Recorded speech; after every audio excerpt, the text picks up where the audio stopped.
लोग थोड़ा परेशान तो हैं कि हमारी आबादी बढ़ रही है। अरे देश की आबादी जितनी ज्यादा होगी देश उतना ही मजबूत होगा। चाइना की आबादी ज्यादा है, चाइना मजबूत है। हमारी आबादी जितना बढ़ेगी इंशाअल्लाह हमारा देश उतना ही मजबूत होगा।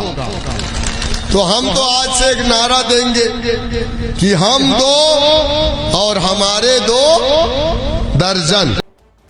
भारत में विकास मिले या ना मिले, लेकिन विवाद का फुल डोज रोज मिले।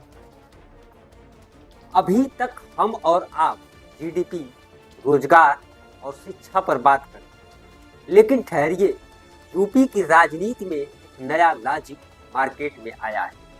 लॉजिक ये है कि देश को सुपर पावर बनाने के लिए इसरो या आईआईटी की जरूरत नहीं, बल्कि जरूरत है हम दो हमारे दो दर्जन। जी हाँ, आप सही सुन रहे हैं। एआईएमआईएम के यूपी अध्यक्ष जनाब शौकत अली साहब ने 2027 चुनाव का बिगुल फूंक दिया है और उनका चुनावी घोषणा पत्र किसी मैनिफेस्टो से ज्यादा फैमिली प्लानिंग का डिजास्टर प्लान। आज हम करेंगे इसी पॉपुलेशन पॉलिटिक्स का पोस्टमार्टम। नमस्कार, स्वागत है आपका द पब्लिक एक्सप्रेस के डिजिटल प्लेटफॉर्म पर। मैं हूं जितेंद्र यादव।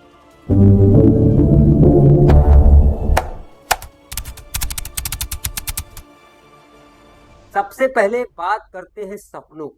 सपने देखना अच्छी बात है, लेकिन खुली आंखों से सपने देखना लॉजिक ही शर्मा जाए। ये टैलेंट सिर्फ हमारे नेताओं में। महाराष्ट्र के मालेगांव में ओवैसी साहब की भविष्यवाणी सच हो गई। एक बुर्के वाली मेयर बन गई। बस फिर क्या था, यूपी के एआईएमआईएम अध्यक्ष शौकत अली साहब का उत्साह 7वें आसमान पर पहुंच गया। उन्होंने फरमान जारी कर दिया कि यूपी में भी बुर्के और हिजाब वाली मुख्यमंत्री बने। अरे भाई साहब, पहले वो सीटें तो जीत लो। यूपी में जहां जमानत जब्त होने के लाले पड़े होते हैं, वहां डायरेक्ट सीएम की कुर्सी का सपना। ये तो वही बात हो गई कि जेब में नहीं है अठन्नी और सपना देख रहे हैं स्विट्जरलैंड की ट्रिप का।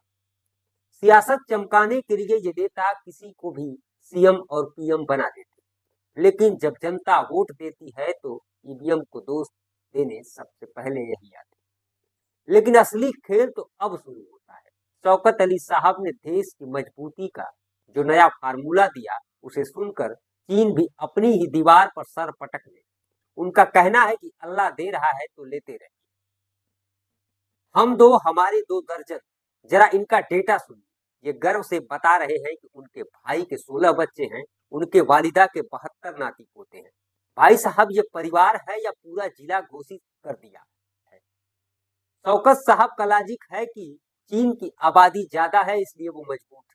अरे मान्यवर, चीन इसलिए मजबूत नहीं है कि वहां भीड़ है, वो इसलिए मजबूत है क्योंकि वहां इकोनॉमी, मैन्युफैक्चरिंग, टेक्नोलॉजी मजबूत है।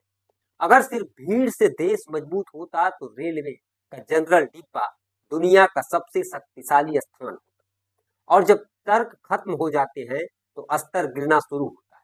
शौकत अली साहब ने उन नेताओं पर निशाना साधा जिन्होंने शादियां नहीं की। इशारा आप समझ रहे होंगे।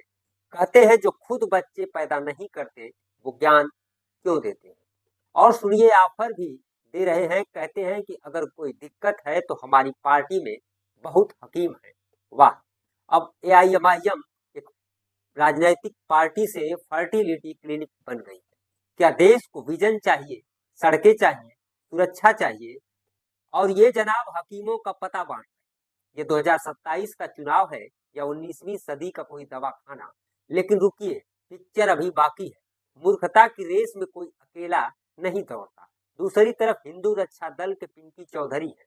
वो कह रहे हैं कि हिंदू भाइयों 5 बच्चे पैदा करो, 5वें पर हम 31,000 रुपए देंगे। देख रहे हैं आप, एक तरफ अल्लाह की देन है तो दूसरी तरफ कैशबैक ऑफर चल रहा है। इन नेताओं के लिए आम आदमी इंसान नहीं, सिर्फ एक हेड काउंट भीड़ है।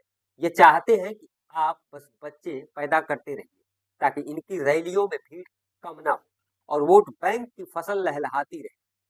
शिक्षा, स्वास्थ्य और रोजगार का खर्च कौन उठाएगा? शौकत अली के हकीम और पिंकी चौधरी का चंदा। तो दोस्तों, यूपी चुनाव में अब अभी वक्त है, लेकिन माहौल को अभी से गर्म किया जा रहा है। सवाल यह है कि क्या बुर्का, हिजाब या 2 दर्जन बच्चे यूपी की जनता के असली मुद्दे हैं? जब एक युवा नौकरी मांगता है तो क्या उससे पूछा जाता है कि उसके कितने भाई बहन हैं? जब कोई अस्पताल जाता है तो क्या डॉक्टर से पूछता है कि सीएम बुर्के वाली है या भगवा वाला? ये बयानबाजी सिर्फ हेडलाइन मैनेजमेंट, ये आपको और हमें असल में मुद्दों से भटकाने का एक झांसा है। शौकत अली जैसे नेता जानते हैं कि विकास के नाम पर वोट मांगना मुश्किल है, इसलिए जज्बात और तादाद का कार्ड खेला जाता है। फैसला आपको करना है। आपको वो भारत चाहिए जो टेक्नोलॉजी और शिक्षा में सुपर पावर बने, या वो भारत चाहिए जो हम दो, हमारे 2 दर्जन के नारे लगाकर अपनी ही आजादी के बोझ तले दब जाए? कमेंट करके जरूर बताएं कि क्या आप शौकत अली के इस पॉपुलेशन मॉडल के बारे में क्या सोचते हैं, और क्या वाकई बुर्का या भगवा पहनने से कुर्सी का वजन बढ़ता है? नमस्कार।